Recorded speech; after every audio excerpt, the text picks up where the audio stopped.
샬롬 2월 26일 토요일입니다.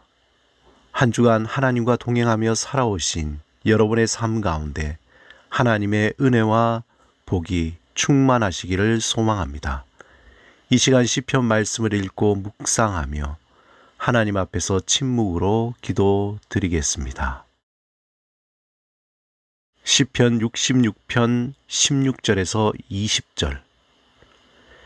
하나님을 두려워하는 너희들아 다 와서 들으라. 하나님이 나의 영혼을 위하여 행하신 일을 내가 선포하리로다. 내가 나의 입으로 그에게 부르짖으며 나의 혀로 높이 찬송하였도다. 내가 나의 마음에 죄악을 품었더라면 주께서 듣지 아니하시리라. 그러나 하나님이 실로 들으셨으며 내 기도 소리에 귀를 기울이셨도다. 하나님을 찬송하리로다. 그가 내 기도를 물리치지 아니하시고 그의 인자하심을 내게서 거두지도 아니하셨도다.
오늘 하나님이 우리에게 주신 말씀은 열왕기상 13장 33절에서 34절입니다. 여로보암이 이 일 후에도 그의 악한 길에서 떠나 돌이키지 아니하고 다시 일반 백성을 산당의 제사장으로 삼되 누구든지 자원하면 그 사람을 산당의 제사장으로 삼았으므로 이 일로 여로보암 집에 죄가 되어 그 집이 땅 위에서 끊어져 멸망하게 되니라. 북이스라엘의 왕들에 대한 업적을 평가할 때에 반복되는 패턴이 있습니다. 그것은 여로보암의 길입니다. 북이스라엘 왕의 업적을 평가할 때 동일하게 반복되는 패턴입니다. 열왕기 상하를 읽다 보면 북이스라엘 왕들은 여로보암의 길을 벗어나지 못함을 알 수 있습니다. 북이스라엘 왕들은 어느 정도 우상을 제거하는 개혁을 했더라도 반드시 여로보암의 죄를 벗어나지 못했습니다. 이스라엘이 남북으로 분열된 원인이 무엇입니까? 그것은 솔로몬의 아들 르호보암이 부친의 가신들의 충고를 듣지 않고 젊은 친구들의 말을 따랐기 때문입니다.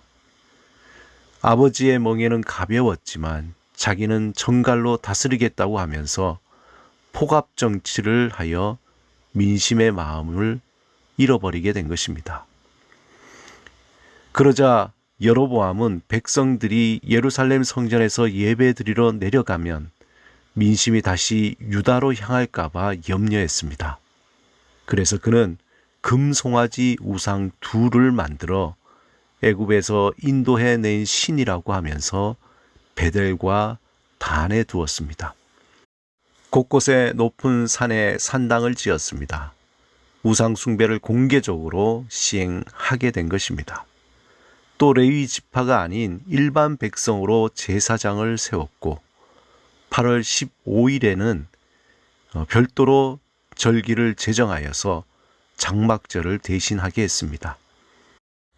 그뿐만 아니라 날짜를 변경함으로써 남쪽 유다와 분리를 아주 고착시키려는 의도를 가졌습니다.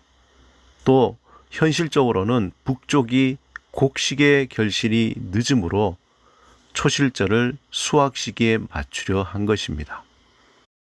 한마디로 여로보암의 길은 마치 출애굽 때 아론이 금 송아지 우상을 만들고 예배를 드렸던 죄악을 떠올립니다. 여로보암의 길과 반대의 의미를 가진 것이 다윗의 길입니다. 항상 하나님을 의지하고 하나님의 말씀을 듣고 하나님의 뜻을 따라 살기를 원하는 모습입니다.